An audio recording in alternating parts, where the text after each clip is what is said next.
আমার যে মনে হতো যে কখন অপরাধ হবে, তারপর মামলা করবে, তারপর আমার সংসার চলবে, এইভাবে তো চলতে পারে না। আপনি চিন্তা করতেন হ্যাঁ, পুলিশ হতে হলে বা আর্মিতে ঢুকতে হলে কিংবা সরকারি চাকরি পেতে হলে একটা মোটা অঙ্কের ঘুষ দিতে হয়। আমার যে বর্তমান বউ, আমার প্রেমের বিয়ে। আচ্ছা, প্রেমের বিয়ে। আমার বউ ঢাকা ইউনিভার্সিটি পড়তো, তাকে আমি আনতে দিতাম মোটরসাইকেল নিয়ে। আবার দেখা যেত যে কারণ অকারণে আমি ঢাকা ইউনিভার্সিটি চটপটি ফুচকা খেতাম, আড্ডা মারতাম ওর বন্ধুদের সাথে। পুলিশ আমি দেখছি অনেক ভালো অফিসার, অনেক ভালো দেখছি। বিশ্বাস করেন, পুলিশে আমি এত ভালো অফিসারও দেখছি, চিন্তা করতে হবে না। আমার একটাই মনে হচ্ছে আমার চেয়ে ডিফেন্সে চাকরি পেতে বা পুলিশে চাকরি পেতে আসলে ঘুষ ছাড়া কি সম্ভব? সম্ভব। মানে কিভাবে সম্ভব? মানে আসসালামু আলাইকুম সুপ্রিয় দর্শক শ্রোতা ভাই বোন, আশা করছি সকলেই ভালো আছেন, সুস্থ সুন্দর এবং নিরাপদে আছেন। আজ আমি হাসান সাইদুল নতুন একটি পডকাস্টে আপনাদেরকে স্বাগত জানাচ্ছি। আজকে যিনি আমাদের সাথে আছেন, আপনাদের সামনে কথা বলবেন, তিনি একজন সুপরিচিত এবং সাচ্চা দেশপ্রেমিক, যার জীবনের অধিকাংশ সময়টাই শুধু যুদ্ধের সাথে কেটেছে। এই যুদ্ধ অস্ত্র দিয়ে নয়, সত্যের সাথে পাঙ্গা লড়ে, এমনকি সত্যকে প্রতিষ্ঠিত করতে যিনি নিরলস কাজ করে যাচ্ছেন, আমাদের সবার প্রিয় কর্নেল হাসিনুর রহমান খান। ভাই, আপনাকে স্বাগত জানাচ্ছি। আসসালামু আলাইকুম। ওয়ালাইকুম সালাম। আমি হাসিনুর রহমান খান না, আমি হাসিনুর রহমান বীর প্রতীক। আচ্ছা, অনেকে আবার বলে যে হাসিনুর রহমান খান বলে, মানে খান কি আপনাদের? না, খান আমার বংশে নাই। আচ্ছা, তাহলে এটা মানে এটা গুজব হতে পারে, মানে সামাজিক ওই মাধ্যমে। পাকিস্তানি বলে, পাকিস্তান। ও আচ্ছা, যাক। আর যারা সত্য পথে চলে তাদেরকে নিয়ে অনেক কথা হয়। কোনো সমস্যা নাই। ভাইয়া, আপনাকে নিয়ে তো আসলে অনেক কিছুই শুনেছি, দেখেছি, পড়েছি, আপনার অনেক ইন্টারভিউ নিয়েছি। এখন আপনার একটু পেছনে যেতে চাই, মানে আপনার শৈশব কৈশোরটা আসলে কোথায় গিয়েছে আপনার, মানে বাল্যকালটা যদি একটু বলতেন। বাল্যকালটা আমার আসলে কেটেছে, স্বাধীনতার সময়টা আমার কাটছে কুমিল্লা। যখন থেকে আমার খেয়াল আছে, ভারতীয় সেনাবাহিনী ঢুকতেছে আমি দেখতেছিলাম ট্যাঙ্ক দিয়ে। ওই প্রথম দেখা ট্যাঙ্ক, আর আগে তো ট্যাঙ্ক দেখিনি, ছোটো, ক্লাস 3-তে পড়তাম মনে হয়, কুমিল্লা মডেল স্কুলে পড়তাম। তারপরে চলে আসি বরিশালের দিকে, বরিশাল ক্যাডেট কলেজ যেটা, সেটা রেসিডেন্সিয়াল ছিল, ওখানে পড়াশোনা করতাম। মেট্রিক পাস করলাম ওখান থেকে, করার পরে আমি চলে আসলাম নরডাম কলেজে, ঢাকা। 81 সালে নরডামে পাস করার পরে 82 সালে সেনাবাহিনীতে আসি। সেনাবাহিনীতে 2 বছর প্রশিক্ষণ নেওয়ার পরে আমি ইস্ট বেঙ্গল রেজিমেন্টে জয়েন করি, হিল ট্যাক্সে। আমার কিন্তু যোগদানটা হিল ট্যাক্সে একদম উত্তপ্ত ছিল, খাগড়াছড়ি সবচেয়ে বেশি, ওখানে আমরা যোগদান করি। আমাদের এই 30 বেঙ্গল, প্রতিদিনই আমরা অস্ত্রের ঝঞ্ঝানি, গোলাগুলি শব্দ শুনতাম, আমরা অভ্যস্ত থাকতাম। কোনো দিন গোলাগুলি না হলে মনে করতাম এটা কী হলো আজকে গোলাগুলি হচ্ছে না কেন, কেউ না কেউ তো ঝামেলা হবেই। তো এমন একটা পরিবেশে আমরা বড় হয়েছি, আমি বিশেষ করে। তো ওই গোলাগুলি, স্বাধীন দেশে গোলাগুলি যখন পিছনে দেখি যে এটা পিছনে সবটাই ভারত। আসলে স্বাধীনতার পরের 1 বছরের মধ্যেই ভালো শান্তিবাহিনী সৃষ্টি করে এবং আমার দেশটাকে প্রথম থেকে শেষ অনৈতিকভাবে হস্তক্ষেপ করে, যার জন্য বিশেষ করে পদাতিক বাহিনীর অফিসাররা সবাই হিল ট্যাক্সে যায়। এবং এইসব নির্দেশে এইসব মারামারি এটা তো চলে না, আমার দেশের নাগরিক তো তারা, আমি ওখানে এই কাজ কেন করবো, এইসব ভারত। তা আমরা তখন আমরা ওই আমাদের দর্শনের মধ্যেই চলে শত্রু আমাদের বন্ধু। তো 71 সালে 9 মাসে যদি আমরা স্বাধীন হতে পারি, ভারতের 7 সিস্টারের অনেক রাজ্য, তো 71 সালের আগে একটা দল খালি স্বাধীনতা আন্দোলন করতো, সেটা হলো মেজু। কিন্তু 71 পরে দেখা গেছে সবাই স্বাধীনতা আন্দোলনে ঝাঁপায় পড়ছে। এই জন্য ভারত দায়ী। আমরা ওই জনগণের জনস্রোতে মিশে যাই, জনগণের বাইরে তো আপনার কিছু না। তো ওই সময় থেকে আমরা ভারতকে ঘৃণা করি, দেশপ্রেম, ভালোবাসা। এখন সার অংশ এটাই দেশপ্রেম, মানে আপনি যখন বুঝবেন আপনার শত্রু, এটাই আপনার দেশপ্রেম। আপনার শত্রুকে এটা যদি বুঝতে পারেন, এটাই আপনার দেশপ্রেম। তো শত্রুর সাথে তো আপনার সম্পর্ক করবেন না, জি, শত্রুর সাথে ওইটুকু করবেন যেটুকু না করলেই নয়। আমাদের কথা হলো এইটাই, আর কিছু না। আচ্ছা মানে ছোটবেলার কোনো স্মৃতি মনে পড়ে কিনা, বা আপনার ছোট সময়টা কি আসলে গ্রামে কেটেছে কিনা? না, গ্রামে আমার কখনো আমার ওরকম সুযোগ হয় নাই। বছরে 2বার ছুটি হয়, আম কাঁঠালের সময় আর শীতকালে রস খাওয়ার জন্য ও রসের পিঠা। 2বার গ্রামে যাওয়া হয়তো, বাবা নিয়ে যেতেন, ওইটুকুই, খুব লিমিটেড, ভেরি লিমিটেড। এমনি আমার স্কোপ নাই, বাট খুব মজা লাগতো গ্রামটা। আজকালকার দিনে যেরকম বাচ্চাদেরকে গ্রামের কথা বললে নেতিবাচক, বরঞ্চ একটু দূরে যায় রিসোর্ট, কক্সবাজার এগুলি পছন্দ করতো। ওই যে নারীর দিকে চলে আসা, এই জিনিসটা নাই যেটা আগে ছিল। এই জন্য দায়ী আমাদের সবাই। আমাদের গ্রামটাকে আমরা উন্নত করতে পারি নাই। গ্রামটা ছিল, আগেকার গ্রামটা ছিল একটা উৎসবের জায়গা। খালবিলে সাঁতার কাটবো, আম পারবো, জাম পারবো, খেজুরের রস খাবো। এখন সেটা সেরকম নাই। কারণ ওখানে এখন আমি যাই, ওখানে বিদ্যুৎ ঠিকমতো কাজ করে না, এখন উন্নয়ন হয় নাই ঠিকমতো। তা আমরা এই উন্নয়নের জন্যই গ্রামটাকে হারাচ্ছি। আমরা নিজের উন্নয়ন হয়েছে, ঢাকা শহরের উন্নতি হয়েছে, সোডিয়াম লাইট হয়েছে, গ্রাম তো হয় নাই। আর অন্যান্য দেশে দেখবেন যে সুযোগ সুবিধা ক্যাপিটাল রাজধানী পায়, একই সুযোগ সুবিধা দুর্গম গ্রামের ওরা পাচ্ছে। তো অনেকেই চায় না শেষ বয়সে এসে কেন শহরে থাকবো, আমি গ্রামে যাই, গ্রামে থাকি। উৎসাহ বোধ করে, ভালো জিনিস খাচ্ছে, লোক নিজের আপন আত্মীয়দের সাথে ঘুরে বেড়াইতেছে। তো সেই জিনিসটা কিন্তু নাই, আমাদের কালচার থেকে সরে গেছে। আচ্ছা, আপনি শিক্ষা জীবন যে বললেন ছোট সময়, ওই সময় কোনো স্মৃতি যদি বলতেন, শিক্ষা বা বিদ্যালয় কলেজে পড়ার সময় কোনো বন্ধু বান্ধবের সাথে স্মৃতি বিস্মৃতি? হ্যাঁ, আমার বন্ধু বান্ধবের মধ্যে রেসিডেন্সিয়ালে যারা ছিল তাদের মধ্যে এক বন্ধু আমার ক্যাবিনেট সেক্রেটারি ছিল, মাহবুব। এই তত্ত্বাবধায়ক সরকার, এই সরকারের শুরুর দিকে ছিল মাহবুব হোসেন, আমার স্কুল ফ্রেন্ড। আমরা একসাথে, ও খুব পড়ুয়া ছিল, আমি পড়াশোনা করতাম না, আমি খেলাধুলাই করতাম রেসিডেন্সিয়ালে। ও খুব পড়াশোনা করতো। তো অনেক বই আছে, মনে করেন এত মোটা দস্যু বনুর বইটা পড়বো, বা ওই আপনার কাজী আনোয়ার হোসেনের এত বড় বইটা ধ্বংসপাহাড় পড়বো, ওই পড়তো। ও পড়ে আমার গল্প বলতো। ও বেশ পড়ুয়া ছিল। মানে আমি সুযোগ পেলে দুষ্টামি করার জন্য দেখা যেত মাঠে চলে যেতাম, আড্ডা মারতাম, সবটা ঠিক ছিল। বাট আমার ওই বাবা যেহেতু লয়ার ছিলেন, তার খাস ছিল আমি লয়ার হই। হ্যাঁ, এবং আমার বাবার বন্ধু হলেন আপনার মনে করেন আমাদের আনিসুল হক সাহেব আছেন, ওনার বাবা আমার বাবার বন্ধু। আমি অনেকবার ওনাদের বাসায় গেছি। আমার বাবা আকৃষ্ট করার চেষ্টা করতেন লয়ার হওয়ার জন্য। তো আমার যে মনে হতো যে কখন অপরাধ হবে, তারপর মামলা করবে, তারপর আমার সংসার চলবে, এইভাবে তো চলতে পারে না। আপনি চিন্তা করতেন? হ্যাঁ, তাছাড়া আমি আর্মি দিয়ে আমার ঠিক আছে, তাড়াতাড়ি চলে যাই কোথাও। দেশের জন্য কিছু করতে গেলে আর্মি, নাহলে বিশেষ ক্যাডারে পুলিশে আসেন, দেশের জন্য করতে পারবেন।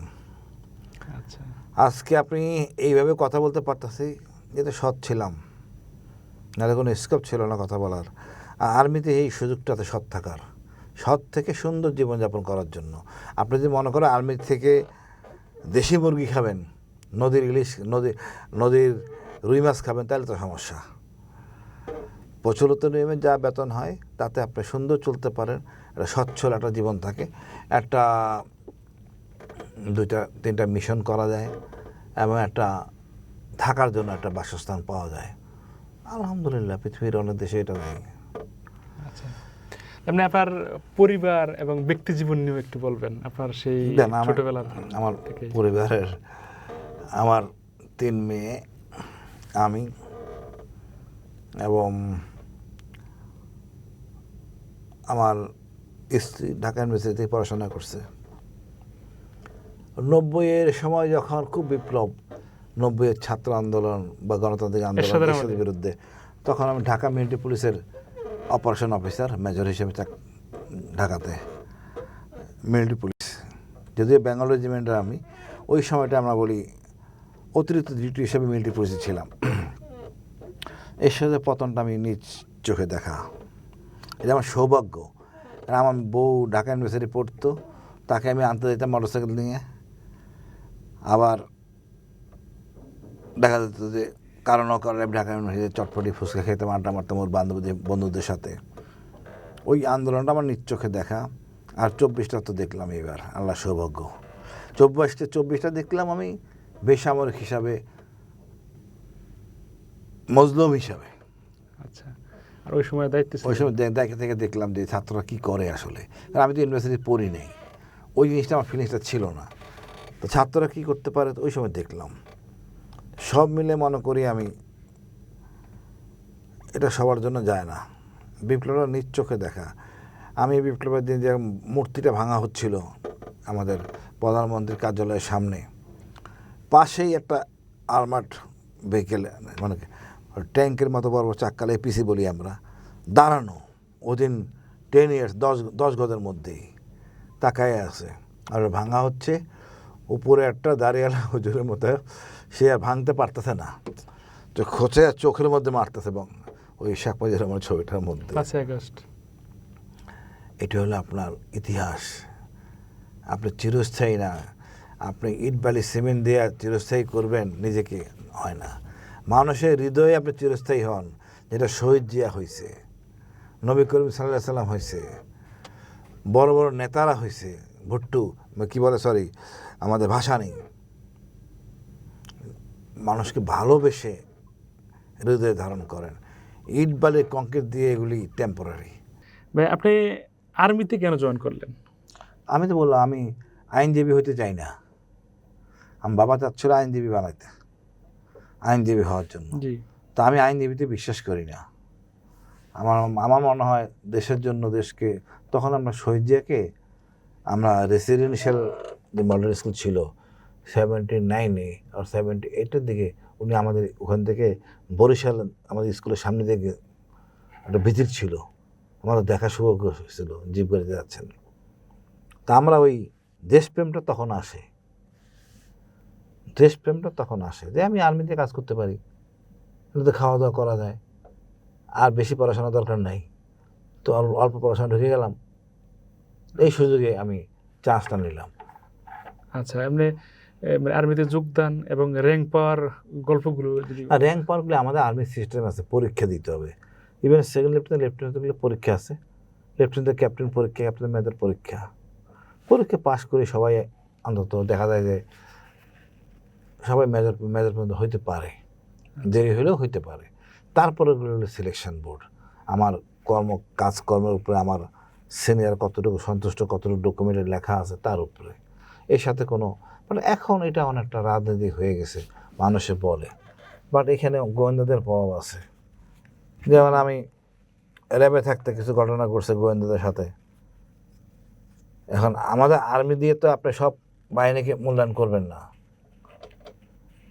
এখন র্যাবে কোনো কাজ করা যায় না ডিজিএফআইয়ের জন্য, তাদের আন্দাজে করতে হয় সব কাজ। হ্যাঁ, আমি থাকতে দেখছি, আমি বিগ ট্রাবল, আমি শুনতাম না, ঘাড়মি করতাম। এই জন্য আমার 2টা রিপোর্টই ডিজিএফআইয়ের রিপোর্ট, প্রথম 2বার প্রমোশন তাদের জন্য হয় নাই। আমি বলছিলাম না, আমার যাওয়া হবে, আমি লেফটেন্যান্ট কর্নেল হয়েছি আলহামদুলিল্লাহ, আমার জন্য পুলিশ অফিসারের ক্ষতি হবে এটাই মানব না। আচ্ছা, এমনি আমাদের সমাজে একটা ট্রেন্ড আছে যে পুলিশ হতে হলে বা আর্মিতে ঢুকতে হলে কিংবা সরকারি চাকরি পেতে হলে একটা মোটা অঙ্কের ঘুষ দিতে হয়। এটা আসলে সেনাবাহিনীর জন্য একটা পদজন, সত্য কথা। আমরা তো অনেক লোককে ভর্তি করছি। হ্যাঁ, অনেক সময় দেখা যায় যে অরিজিনাল ফিট লোকটাকে নিচ্ছি না, একটু দুর্বল লোককে নিচ্ছি সৈনিক লেভেলে, সেটা বাট আমি করি নাই কখনো করি নাই, একেবারে জেনুইন, সবার সামনে পাকাপাকি, মানে এটা কোনো রকম ছাড় নাই। দৌড়েও আগে এসে দেখতেছি আমি, ফিজিক্যালি ফিট আমার আগে দরকার। সৈনিকের এত বুদ্ধির দরকার নাই, সৈনিককে বলবো এটা কর, তুই করবি, ওটা আমি শিখাই নিব, অত বেশি দরকার নাই, বেশি বলতে সমস্যা, ফিজিক্যাল ফিটনেসটা দরকার। এটা সিভিলে শুনি। আবার পুলিশও যে সব খারাপ তা বলবেন না, পুলিশ আমি দেখছি অনেক ভালো অফিসার, অনেক ভালো দেখছি, বিশ্বাস করেন। পুলিশে আমি এত ভালো অফিসারও দেখছি, চিন্তা করতে হবে না, আমার একটাই মনে হচ্ছে আমার চেয়ে সৎ।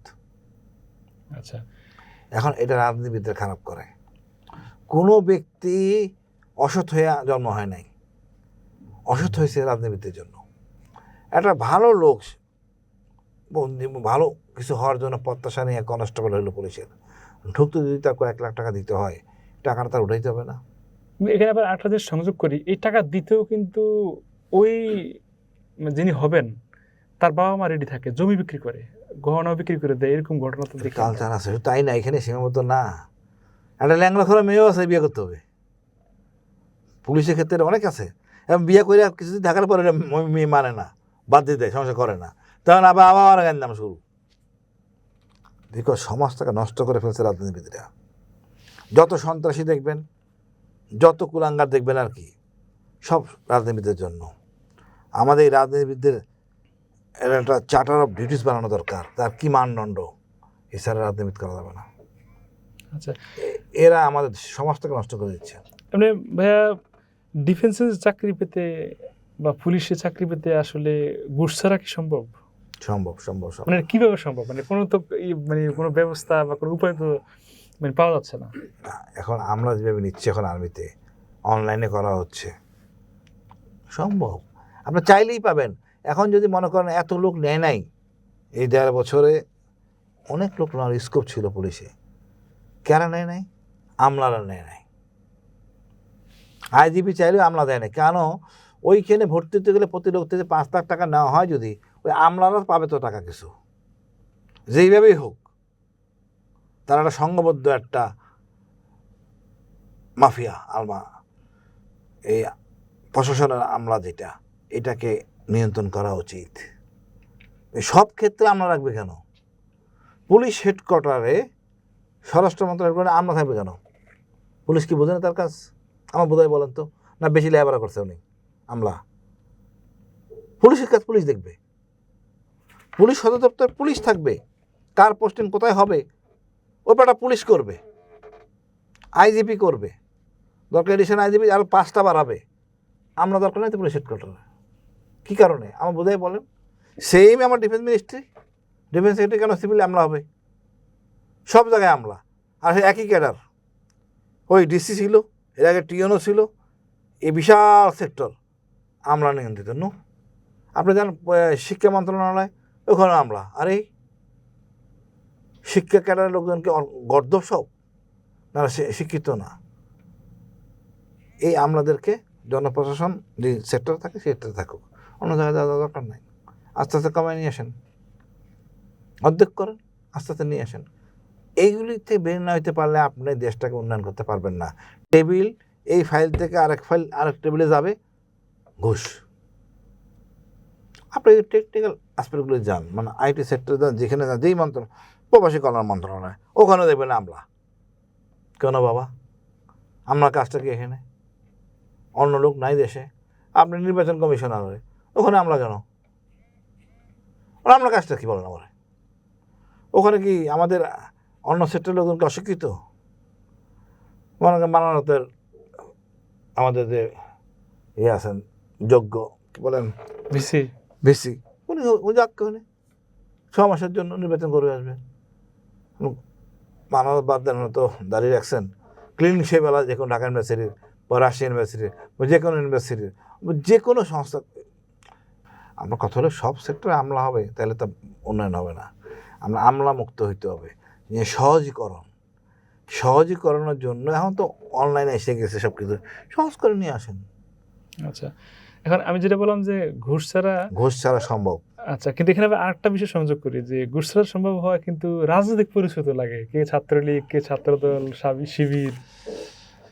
এই জিনিসটা আর্মিতে আমরা অ্যালাউই করি না। আমরা যেদিন ভোট লোক নিব, মোবাইল সাথেই নেই না, কারো কথা আমরা শুনি না, তাই করে।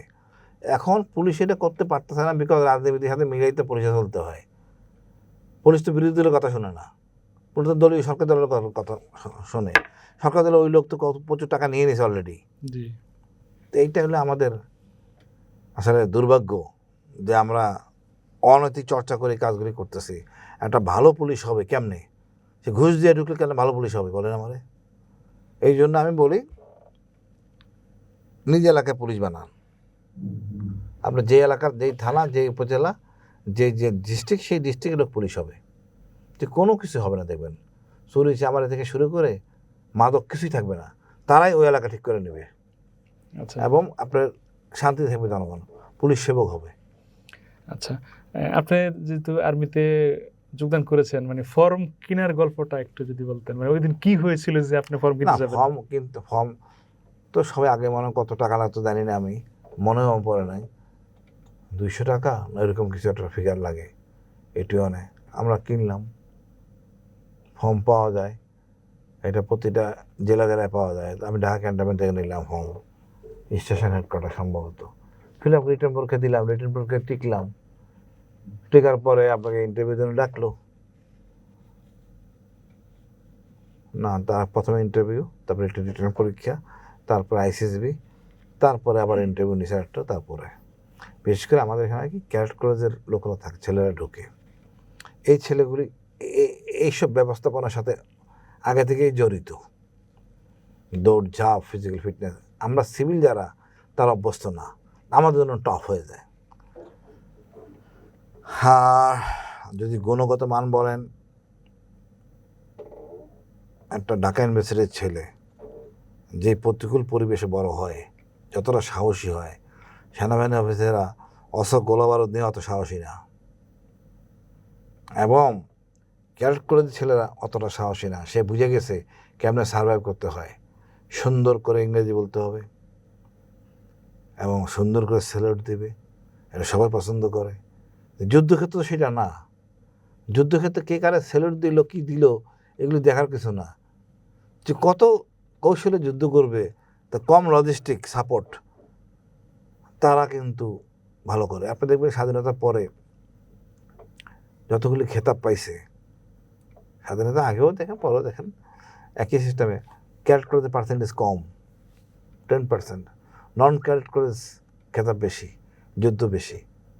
কারণ সে জানে, এই যারা সিভিলিয়ান যারা তারা ঝুঁকি নিতে জানে। তো ফুটবল খেলতে মারামারি করছে সে, ইন্টারমিডিয়েট লেভেলে, মেট্রিকের লেভেলে আমরা বল খেলতাম, ক্যাডেট কলেজে বল খেলে ফুটবল খেলার মধ্যে মারামারি হয় না।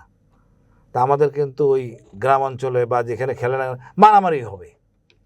আচ্ছা, তারপরে এইখানে সামাজিক সমস্যাগুলি থাকে, এর মধ্যে অভ্যস্ত আমরা, তো মারামারি তো অভ্যস্ত। এবং ক্যাডেট কলেজে যারা পড়ে তারা কিন্তু সামাজিক অবস্থাটার সাথে অভ্যস্ত না, কীভাবে টাকা চুরি হয়, কীভাবে অপরাধ হয়, এর সঙ্গে তারা অভ্যস্ত না। আমাদের সেনাপ্রধান যে কজন আছেন, আজিজ আর শফিউদ্দিন বাদে কেউ তো বাসে চড়ে নাই। আমাদের সেনাপ্রধান কারণ বাসে চড়ে নাই, তো বাসে না চললে আপনি বুঝবেন কেমন জনগণ কেমনে চলে। আচ্ছা, সমাজের 80% লোক কীভাবে চলে সেটা সামনে অভ্যস্ত না। আপনি ক্লাস 7 চলে গেছেন ক্যাডেট কলেজে, এরপরে তো আপনি একদম অজ্ঞ যে কীভাবে চুরি হয়, পেট্রোল পাম্পে তেল চুরি কেমনে করে, তারপরে মাদক কেমনে বেচা কেনা হয়, কেমনে সন্ত্রাসীরা কার্যক্রম চলে, আন্ডারওয়ার্ল্ডের লোকজনকে কীভাবে চলে, রাজনীতিতে কতটা নগ্ন কতটা খারাপ জানেন না তো। যার জন্য হয় কি, সমাজ যখন তারা স্বল্প সময়ের জন্য আসে মহাবিপদে পড়ে। হ্যাঁ, মহাবিপদে পড়ে কি সোর্স বাজে লোকগুলি, স্যার ওর বাসায় অস্ত্র আছে, ওর বাসায় এই আছে সেই আছে, নিজেই দেখা যাচ্ছে অস্ত্র রেখে আইছে, আসে বলতেছে আর্মিরে স্যার ওখানে অস্ত্র আছে, আর্মি খুশি, লাভ দিয়ে অস্ত্র উদ্ধার করে। আসলে দেখা যাবে যে অস্ত্রটা ওই রেখে গেছে, তথ্য দিছে সেই রাখছে, একটু যদি ব্যাক ব্যাক মানে পিছনে আসে, অস্ত্রটা তো ওইখানে রাখতে তুই জানলি কেমনি। এগুলো আমি নিজের থেকে না, আমার পুলিশে বলছে স্যার এই জিনিসটা কেয়ারফুল থাকবেন, নারী হলে কোনো মামলা যাবেনই না আপনি। এক সাব ইন্সপেক্টর বলছে নারী হলে আপনি যাবেনই না, আর টাকা পয়সা হলে তো প্রশ্নই আসে না, এটা সিজার করা বহুত, 10 লাখ টাকা যদি পান তাও বিরোধী অন্য পক্ষে বলেন 20 লাখ ছিল। একটা নারী ধরতে গেছেন আপনি, কারণ ছাড়া কোনো জ্ঞানদাম হয়েছে অত মাদক টাদক, সে নিজের ব্লাউজটা ছিঁড়ে ফেলবে, ফেলে আপনার গায়ে দোষ চাপাই দিয়ে আপনি ছিঁড়ছেন। মানে ডিফেন্সের লোকদেরকে যেই গে হোক, আর্মি র্যাবের কথা বলতেছি, যেই হোক, কী করবেন আপনি? তো মামলা ঢুকে দেবে, আমার টানাটানি করছে ব্লাউজ ছিঁড়া। আমাদের সমাজটা তো সভ্য কালচার গড়ে ওঠে নাই, এই জন্য রাজনীতিবিদরা শিক্ষিত ভালো রাজনীতিবিদরা সৃষ্টি করতে পারে নাই, যে মূল্যবোধের রাজনীতি। কেন আমার মেয়ে বেশ্যা হবে, কেন আমাদের মেয়েরা বেশ্যা হবে? লেখাপড়া শিখবে, সবাইকে নিয়ে শিখবে, নিজ দাঁড়াবে সোজা হইয়া। দরকার হলে বিয়ে করবে, দরকার হলে বিয়ে করবে না, সেটা ভিন্ন জিনিস। বাট সবাইকে সুশিক্ষিত হইতে, শিক্ষিত হইতে হবে, তাকে জানতে হবে প্রত্যেকটা মানুষ ভালো। ছোটকালে ছিল বই একটা আদর্শলিপি, জি যার মধ্যে লেখা আছে বাল্য শিক্ষা, যে কি গুরুজনের করণীতি, শিক্ষার ব্যাপারে টিচারের ব্যাপারে বলা আছে, টিচার কত মহৎ এবং গুরুজনের কতখানি সম্মান করতে হয়। ওই আওরঙ্গজেবের ছেলে কথাতে বলা হচ্ছিল যে পা অজু করাই দিচ্ছিল। শিক্ষাগুরুর মর্যাদা। এইসব জিনিস মূল্যবোধ জাগ্রত থেকে সরে গেছি আমরা। আচ্ছা, তো ফর্ম কেনার কথা বললাম, এমনি মানে আপনার কর্নেল হতে গিয়ে বা নিয়োগে পরীক্ষা দিতে গিয়ে বা ভাইবা যাই বলি না কেন, মানে বৈধভাবে কত টাকা খরচ হয়েছে আপনার? না, কোনো পয়সা নাই তো, 1 পয়সা হয় নাই তো। আমার চাকরি জীবনে আমি কোথাও 1 পয়সাও দিই নি। ইভেন আমি একটা চিঠি পর্যন্ত লিখে নেই, স্যার আমার প্রমোশন বোর্ড সামনে, একটু দেখবেন। মহানারা সাক্ষী, আমি কাউকে রিং করি নাই, কাউকে বলিও নাই। আমি জানি প্রমোশন তো হবে না, কিন্তু আমার ওই যেহেতু শারীরিক আমার বীর প্রতি খেতাব টেতাব আছে অনেক, এই জন্য আমার হয়ে গেছে। সেটা আমি জানি, আমি 2 জন জেনারেল আমার খুব ভালো জানতেন, তারাই আমার করেছে, যেটা হওয়ার কথাই না। কথা হলো আমি এটাই বিশ্বাস করি, এখানে হাত দেওয়া মানে আপনার রেজিকে আপনি হাত দিচ্ছেন। আল্লাহ যেটা ঠিক করে আছে সেখানে আপনি যাবেন। আচ্ছা, আপনার জীবনে প্রেম কখন আসে? আমার মেয়ে আছে এখন, ভাই আমি প্রেম নিয়ে কী বলবো। হ্যাঁ, প্রেম ছাড়া অসমাপ্ত জীবন, প্রেম সময় থাকতে হবে। আমার ছোটোকালেই প্রেম একটা কৌতূহল জিনিস, এটা গার্জিয়ানদের, বিশেষ করে আমাদের আর্মিতে হয় কি, আমরা আর্মি থাকি তো, আগেকার আর্মির কথা বলতে, এখনকার আর্মি না, এখন আর্মি তো মেয়ে আর্মি আছে, দেখা যায় 50% আর্মি অফিসাররা ওই ওদেরকে বিয়ে করে, এটা সুবিধা হয় চাকরিতে। আমাদের সময় তো এটা অন্য দেশের গ্রহের একটা প্রাণী মনে হইতো। মনে করেন আমি পাহাড়ে থেকে আসলাম, প্রথম ছুটি আসি 9 মাস পর, আমি হিলট্যাক্স থেকে ঢাকা শহরে ঘুরতেছি। এখন নারীর মধ্যে অনেক গুণাগুণ, এত বাঁচার সময় থাকে না সেনাবাহিনী অফিসাররা, বিয়ে করে ফেলে যেখানে সেখানে, গার্জিয়ানরা হ্যান্ডেল না করে ট্রাভেল হয়ে পড়ে, পরবর্তী অনেক সমস্যা হয়। আল্লাহর রহমতে আমি, আমার যে বর্তমান বউ, আমার প্রেমের বিয়ে। আচ্ছা, প্রেমের বিয়ে, আলহামদুলিল্লাহ, আল্লাহ অশেষ রহমত। আমার এই বই থাকাতে আমি হয়তো যেরকম পাগল ছেলে, আমি যেরকম আমি ব্যক্তি চরিত্রে আসলে আমি ক্যারেক্টারটাই আমার এরকম, ঝুঁকি নিতে পারি, পছন্দ করি, আমি ঝুঁকি নিতে পছন্দ করি, এটা মূল এক জায়গায় আসি, যার জন্য আমার এই বউ না হলে হয়তো আমি সমস্যায় পড়তাম। এরকম ঝুঁকি নিয়ে কেউ থাকে না, আর আমি এটা মজা পাই। আর আমার ঝুঁকিটার পিছনে পড়ার কারণ হলে আমি প্রচণ্ডভাবে আল্লাহকে বিশ্বাস করি। আমরা দেখে আপনার পছন্দ হবে না, আপনার প্রচণ্ডভাবে আল্লাহকে বিশ্বাস করি, প্রত্যেকটা স্টেপ আমি ওইভাবেই চলি। এই যে ঘরেতে বেরোলাম, আমার বউ মনে করাই দেয় দূরটা পরে বেরোও, দরজা পর্যন্ত আসবে, এই দূর পরে বেরো বলবে, এখন না পড়লে দেখে, বলে কিনা আবার বলে পড়ো। এই প্রত্যেকটা স্বামী স্ত্রী একটা পরিবারকে সামনে যাওয়া মানে হলো গিয়ে দুজনের একটা বন্ডেজ, আস্তে আস্তে। কালকে আমি বলতেছিলাম, দেখো এই ইউটিউব যদি এগুলো যদি আগে আসতো, তাহলে মনে আমাদের এত সুন্দর সুখের সংসার হইতো না। এক বিছানায় দুজনে শুয়ে আছে, 2টা মোবাইলে দুজনে 2টা খেলছি, তুমি একটা গল্প বই পড়তেছো আর আমি একটা ইউটিউবে অন্য একটা লাইন চ্যাপ্টার একটা জিনিস দেখতেছি। তো এটা যদি আগে আসতো তাহলে সংসার জীবনের সমস্যাই হইতো। আসলে সংসার জীবনের বাধা এইগুলি, এটা উপার্জনক্ষম একটা কমার্শিয়াল আইটেম। আচ্ছা, বাট একটা জায়গায় এসে আমার থামতে হবে, যে আমি মাঝখান দেখে গত 6-7 মাস আমি এটা আনলিমিটেড চর্চা করতাম। এটা করার প্রধান কারণ হলো টক শোগুলি আমার ঝামেলা করে, রাত্রে 12টা 1টা বাজায় ফেলে, তখন এসা কি লেটেস্ট দেখতে দেয়া, রাত 2টা বেজে গেছে। তখন কী করি, তখন নামাজ পড়ি, ফজর নামাজ পড়ে একবার ঘুমাই। এটা আসলে রুটিনে সেট আপ প্রচণ্ড সমস্যা হয়ে গেছে। তো এখন আমরা ঠিক করছি, যাই করি আমরা, লাইটস অফ, 10:30টার মধ্যে এটা বন্ধ, আর দেখার দরকার নেই, ক্লোজ। আচ্ছা, এবার আর্মিতে যখন ঢুকলেন বা র্যাঙ্ক হলো, তো তারপর থেকে কি বন্ধু বান্ধবদের সাথে দূরত্ব তৈরি হয়েছে আপনার? দেন আর্মিতে আসার পরে আমাদের বন্ধু বানানোর কোনো সিস্টেমই ছিল না। এখন তো হোয়াটসঅ্যাপ, আমার ফেসবুক ফ্রেন্ড হলো কত হাজার, এগুলো লাভ নাই, সিস্টেমই নাই। না আমি বাল্য না, না, বন্ধুদের না, কথা না, বলতেছি না, আর কি। না। আর নতুন করে বন্ধুর কোনো স্কোপ নাই, স্কুল ফ্রেন্ডগুলি খুঁজে বেড়াইতাম, আচ্ছা স্কুল ফ্রেন্ডে বাসায় চলে যেতাম। এই আর্মি ফ্রেন্ড স্কুল ফ্রেন্ড। আর ফ্রেন্ড বলতে একটা একটা ব্যাংকের ম্যানেজার, ব্যাংকের ম্যানেজার। ব্যাংকের ম্যানেজার, বিকজ ওই চেক বই স্বাক্ষর করলে সবসময় তো ব্যাংকে ওভারড্র, যে বেতন থাকতো ভাই এই বেতন হয় না কিছু, আচ্ছা মায়ের থেকে টাকা আনতে হবে, বোন খালা টালা টাকা টাকা দেয়, এইভাবে চলতে হয়। তো ব্যাংক ম্যানেজার এটা ফেরত পাঠিয়ে দেয়, তোমার অ্যাকাউন্টে টাকা নাই, এই জন্য ওনার লাগে বন্ধু ভাই আচ্ছা সব, আমি না সবাই, অল আর্মিদের। আমি সবাই।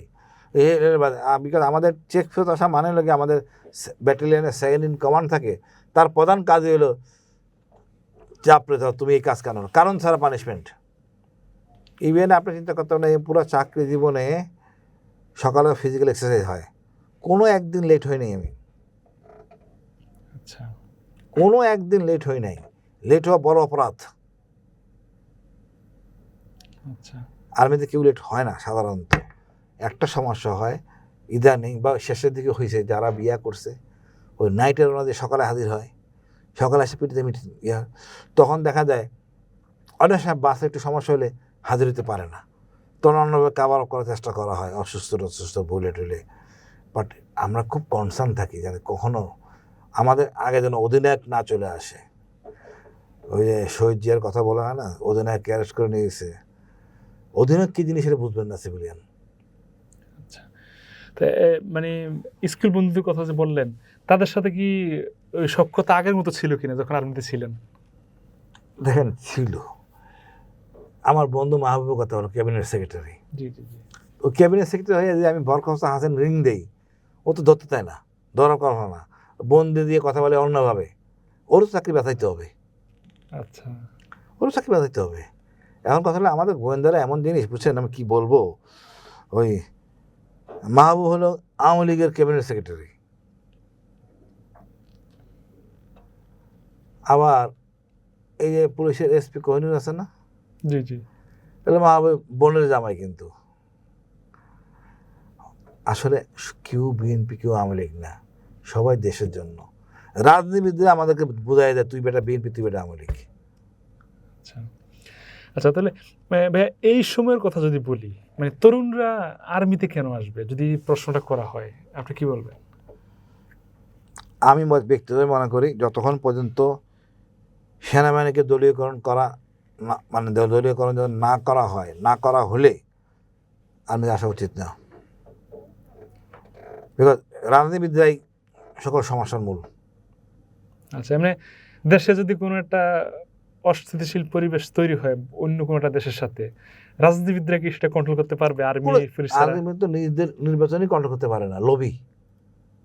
এদের তো বিচার করে না, তো এমন এক বিচার ব্যবস্থা, এগুলি এই টাকা পাচার ব্যাপারে দেখেন এত কিছু কথা বলি, টাকা পাচার ব্যাপারে কঠিন আইন করেন, দৃষ্টান্তমূলক ব্যবস্থা নেন। দেশটা খুব সুন্দর, অর্থ সামর্থ্য সব অনেক আমাদের আছে, কিন্তু আমরা এটা করতে চাচ্ছি না, কারণ এক শ্রেণী বড় লোক হয়েছে, এরাই চাচ্ছে যে বাকি প্রজা মানে চাকর। এই দূরত্বটা না কমায় আনলে আপনার কিছু করতে পারবেন না। এখন তো আমি আপনাকে বলতেছি রাজনৈতিক সমস্যা, যখনই আমি ধনী গরিবের বৈষম্যের কথা বলবো, ঢাকা শহর বস্তিবাসী দিয়ে এক হয়, আমাদের ভালো রাজনীতি সৃষ্টি করেন, একটা একাডেমি বানান, জি একটা একাডেমি বানান, সত্য কথা, যেখানে তাকে দেশপ্রেম শেখানো হবে। সবার জন্য সামরিক প্রশিক্ষণ দরকার বাংলাদেশের, গরিব দেশের জন্য বলতেছে আর কি, সবার জন্য সামরিক প্রশিক্ষণ দরকার। আর ঢাকা কেন্দ্রিক করেন না, ডিসেন্ট্রালাইজ করেন, অর্থাৎ দিনাজপুরের যে সৈনিকটা দিনাজপুরে আশেপাশে যে ক্যান্টনমেন্ট, সেখানে তার পোস্টিং দিতে হবে, সে সারা জীবন দিনাজপুরেই থাকবে। ওই পুলিশ, ওই আনসার, দিনাজপুর বাদ দেন, হিলি বর্ডার বগুড়ার চাঁপাইনবাবগঞ্জের হিলি, তাই না, হ্যাঁ, ওই এলাকার যে সৈনিক, তারা আপনি কেন সিলেটে রাখবেন বলেন? এই জাস্ট হিলি এলাকার যে ছেলে, তাকে ওইখানে রাখেন, বিডিআরের সৈনিক বলেন, আনসারের সৈনিক বলেন, আর্মির সৈনিক বলেন, তাকে হিলিতেই রাখেন। ওইখানকার যে ক্লার্ক বা বিশেষ ক্যাডারের নিচে যেগুলি সব নিজ এলাকায়, তারাই দেখবেন পুলিশ, আনসার, বিডিআর সবাই মিলে যাবেন। আরে আমাদের তো ইংলিশ মিডিয়াম স্কুল দরকার, আমাদের তো ভালো এখানে একটা ভালো কিছু করা দরকার। যখন চাঁপাই নবাবগঞ্জে তখন দেখবেন যে নর্থ সাউথের একটা শাখা চলে গেছে। এই জন্য আপনার তৃণমূলের তাকে উন্নত করে নিয়ে আসতে হবে। দেশপ্রেম বলেন, সার্বভৌমত্ব বলেন, ওই এলাকার লোকজনই ঠিক করবে। একটা আর্মি অফিসার, আর্মির সৈনিকের এক ভাই দেখবেন যে ইস্ট বাংলার, এক ভাই ব্যবসায়ী, ওই পারে আবার কেউ বিয়া করছে, তবলিগে গেছে, সম্পর্ক হয়েছে। অনেক রিসোর্স হয়, যে জিনিসটা আপনি এখনই করতে পারেন, কিন্তু আপনি বসে আছেন ওই সময় যুদ্ধ লাগার সময়। যুদ্ধ লাগার সময় খালি দেখবেন সিলেটের যে পোস্টিং হিলি থেকে, ও বাইকে চলে এসেছিল হিলিতে, বউ বাচ্চা তার এখানে। তো আপনি কি কোর্ট অফ ইনকোয়ারি করবেন না যুদ্ধ করবেন? তা আমরা ওই ব্রিটিশের ফরম্যাটে আছি, ওইখান থেকে বেরিয়ে আসতে হবে। এসে যার যার কাতারটা দিয়ে দেন। আপনি চাপাই না আমাদের জেলা পরিষদের, তার দায়িত্ব সব থাকবে, জি, তাকে দিয়েই কাজ করাবেন। তোমার কয়টা পুলিশ লাগবে, কি লাগবে, ইউ টেক ইট। আচ্ছা, দেশপ্রেম কিংবা দেশের সেবা করাই তো সেনাবাহিনীর কাজ, বা এটাই তো মনে করা হয়। কিন্তু যখন জয়েন করে ওই সময় কি দেশপ্রেমটা তৈরি হয় কিনা? দেশপ্রেমটা তখন হয় প্রতিটা রাইফেল নিয়ে গোলাগুলি করি, দেশপ্রেম, শত্রু মারি। শত্রু মানে কে আমরা বুঝতে হবে, শত্রু মানে কে। দেশপ্রেম সৃষ্টি হয়। আমি দেশের জন্য নিবেদিত, এই ঘামতেছি এই করতে, দেশের জন্য, ধর্মের জন্য। সুন্দর সুন্দর আয়াত আছে কোরআনে, সীমান্ত পাহারা দেয়, তার জন্য অনেক কিছু। তো আমরা ওই দিক থেকে উদ্বুদ্ধ হই, যা দেশটা আমার। যদিও এর মধ্যে শুভঙ্কর ফাঁকি আছে, এটা ইসলামী রাষ্ট্র না, বাট ইসলামী রাষ্ট্র বলো না, জনগণকে নিরাপত্তা দিচ্ছি। ধর্ম তো নিজের, রাষ্ট্র তো ধর্ম হয় না। সুতরাং আর হলো গিয়ে আপনার সৎ পথে উপার্জন করে চলার একটা পথ, এটি হলো দেশপ্রেম। আচ্ছা, আজকের বাংলাদেশের সবচেয়ে বড় বিপদ কোনটা? আজকে বাংলাদেশে সবচেয়ে বড় বিপদ হলো গিয়া রাজনীতিবিদ আর অশিক্ষিত জনগোষ্ঠী। আপনি একটা বাচ্চা দেখাইতে পারবেন না, আপনি এই এলাকায় খোঁজ করেন, ছোট বাচ্চা মা ইয়াতে আছে, ওর বার্থ সার্টিফিকেট হয় নাই। তো ঠিক বার্থ সার্টিফিকেট করতে যে কষ্ট, বার্থ সার্টিফিকেট করতে মায়ের যে কষ্ট, বস্তিবাসী বা গরিব লোকের যে বুয়া, সমস্যা তো এরা। এই মেয়েটা বড় হয়ে কী হবে, এই ছেলেটা বড় হয়ে কী হবে, কোথাও ভর্তি হতে পারবে না। বার্থ সার্টিফিকেটের জন্য কাজ করেন। লেখাপড়া ফ্রি, ক্লাস 5-এ উঠবে, তখন ওই স্কুল বার্থ সার্টিফিকেট বানিয়ে দেবে হেডমাস্টার, এবং ওই শিক্ষার মধ্যে থাকবে মানবিক গুণসম্পন্ন, যে তুমি কারো ক্ষতি করতে পারবে না। আপনারা দেখবেন গ্রাম দেশে কলা গাছ কেটে ফেলছে, পুকুরে বিষ ছড়াই দিয়েছে, এগুলি মহা অপরাধ। এগুলি শিখাইতে হবে ছোটোকালে। রাস্তাঘাটে ময়লা আবর্জনা ফেলা যাবে না, কারো খারাপ কথা বলা যাবে না, কারো মনে কষ্ট দেওয়া যাবে না, অন্যের সম্পদ ভোগ করা যাবে না। এগুলি যদি ছোটোকালে না শেখানো হয়, বড় হয়ে শিখাতে পারবেন না। আচ্ছা ভাই, আয়ের উৎস কি? আমার আয় হচ্ছে বাড়ি ভাড়া। আমার যে প্লটটা ছিল, আমার এটা স্ত্রীর নামে দেওয়া হয়েছে, বিল্ডার বানাইছে। 1.5খানা নিয়ে থাকি, 2খানা বাড়ি ভাড়া পাই।